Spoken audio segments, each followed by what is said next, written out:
Hi, shalom. My name is Uri Pilichowski, and I work for NCSY. I'm actually making this video here in Mitzpe Yericho, which is a small town outside of Yerushalayim, about 20 minutes towards the Dead Sea. And Daniel asked me to come and talk to you about lobbying because you're going to have, maybe for some of you, your first experience lobbying. And let me tell you, first of all, as somebody who lives in Israel, thank you. I know that sounds sort of cliche, and it sounds like I'm, just trying to be a nice guy, but I'm not. Your lobbying on behalf of a strong U.S.-Israel relationship makes all the difference in our lives. It allows us to live a safe life. It allows us to be secure. It allows us to have what we need, and we're going to go into that and explain. I'm going to try to make this video as short as possible. You might, especially if you're going to be taking a speaking role during your lobbying session, want to take notes, but you don't have to. Okay, so first of all, let's explain where lobbying comes from. Lobbying is your right under the Bill of Rights. Every American citizen has the right to petition their government. This comes from the King of England, who wouldn't allow us to petition and wouldn't allow us to complain. And if you did, you'd have your head chopped off. America was not like that. America was created that our elected officials are responsible to us. We hire them every couple of years when we elect them to office. It is our right to be able to talk to the government and to be able to lobby.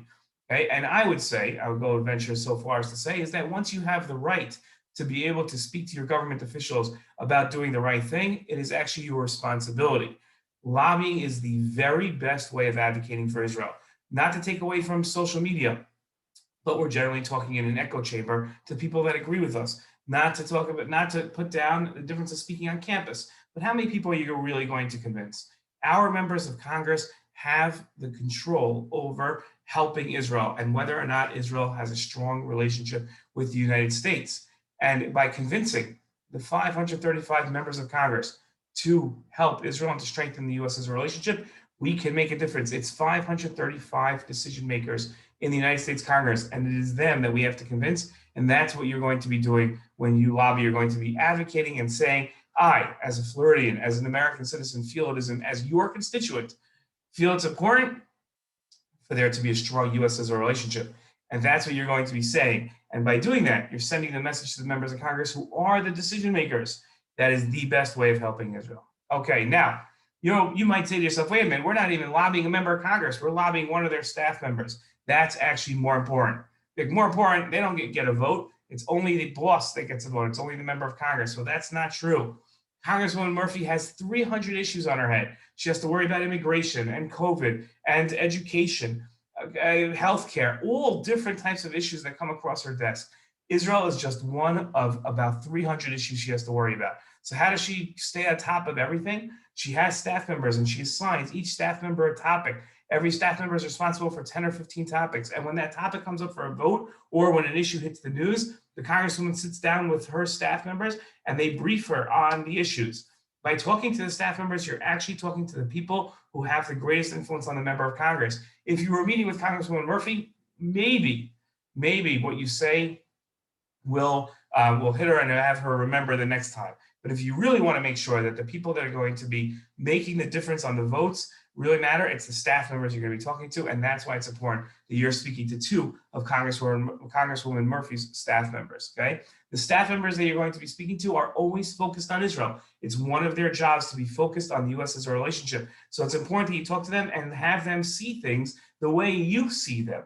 They're hearing from a lot of different voices, not all of them friendly on Israel. So we want to make sure they hear from our voices. And by talking to them, you're actually helping the staff members do their job because you're going to be bringing up issues and they'll be able to say, okay, I've read 15 articles today about Israel. What are the important ones? What are important to the people that Congresswoman Murphy represents? And now that's exactly what you're telling her. So you're helping the staff members do their job. Okay, so what are we going to be talking about? What are the issues that we need to be focused on? Well, the first one and the most important one is Iran. Iran is a country that is currently trying to wipe Israel off the map. It is the only country that poses an existential threat to Israel, which means it's the only country that can end Israel. There is nobody else. A lot of people can cause us harm, but no one's going to end Israel. If Iran gets a nuclear weapon, and that's the first thing we have to stop. If Iran gets a nuclear weapon, we must, that could be the end of Israel. So we have to do everything we can to make sure. Right now, the Biden administration is going through a process of trying to decide how to deal with Iran. We have to make sure the Biden administration does not capitulate, does not give in to Iran's demands. And that's a danger. How do we make sure we stop that? Congress has to put pressure on the Biden administration and say, listen, we're not going to go for any deals that are capitulation or appeasement to Iran. We have to stay strong in the face of Iran. We have to make sure that Iran gives what it has to give into in order to make a deal that's going to keep America and Israel and really the world safe from a dangerous and evil Iran, which is what the regime is today.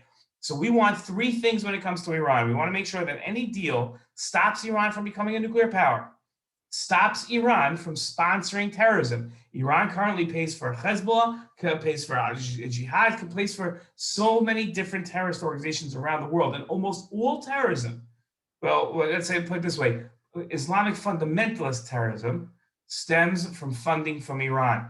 We have to make sure they stop funding. So number one, stopping Iran from acquiring a nuclear weapon. Number two, stopping Iran from sponsoring terrorism. And number three, we have to make sure that Iran stops missile development. We cannot allow Iran to develop a missile that can be fired from Iran and with pinpoint accuracy hit Israel or Miami or Orlando or New York or Washington, D.C.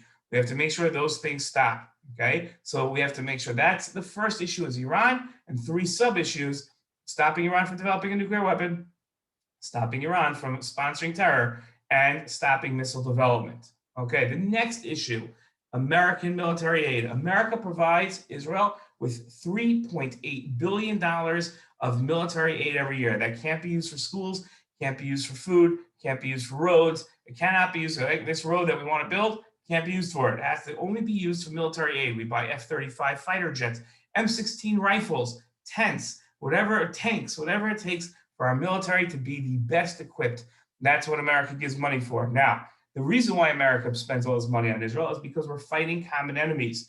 Iran doesn't just want to destroy Israel. In fact, it's stated on numerous occasions that it wants to destroy America first. So by us fighting common enemies, we're actually helping the United States. Number two, all $3.8 billion of that military aid has to be spent, 100% of it in the United States. Israel can't take that cash home and build a tank here in Israel. It has to be built in America by Americans, which means that it provides American jobs. So those are the reasons why financial aid strengthens the U.S.'s relationship and is so crucial to make sure that it continues. And Congress votes on that aid every single year. So we have to make sure the Congresswoman knows that we want her voting for financial aid for Israel.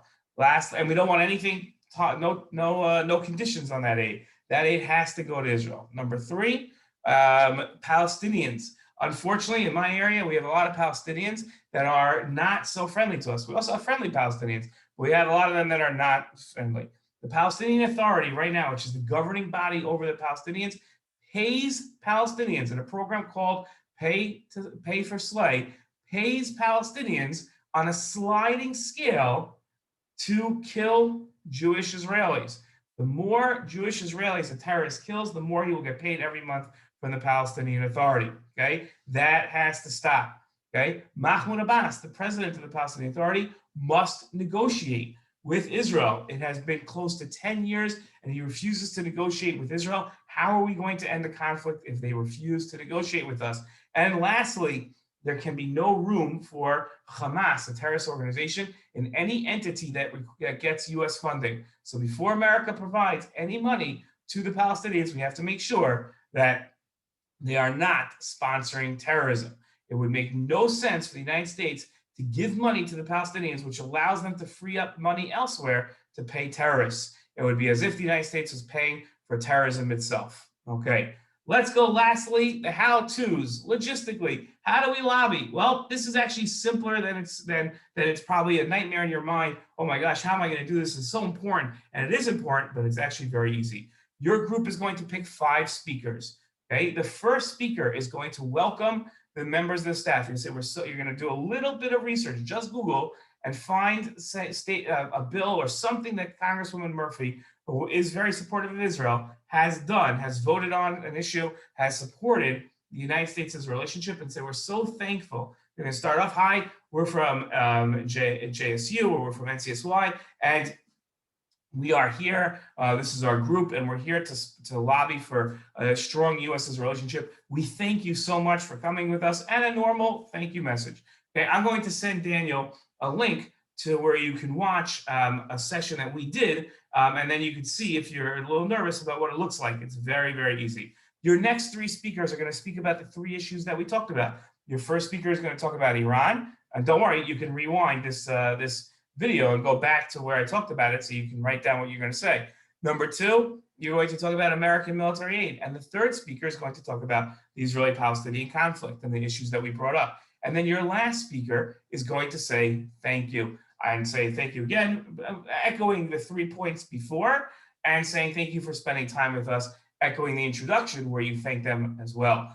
Each speaker is simply going to hand off to the next speaker. So if Jane is your first speaker, and Jane hands the next speaker is Miriam. At the end of Jane's remarks, she's going to say, now I'm going to have Miriam, my friend, speak. And then Miriam's going to start. And if the third speaker is Jonah, Miriam's going to say, and now we're going to have Jonah speak. And then Jonah's going to take over. This is very, very simple. Now, here's two things, then I'm going to end with this.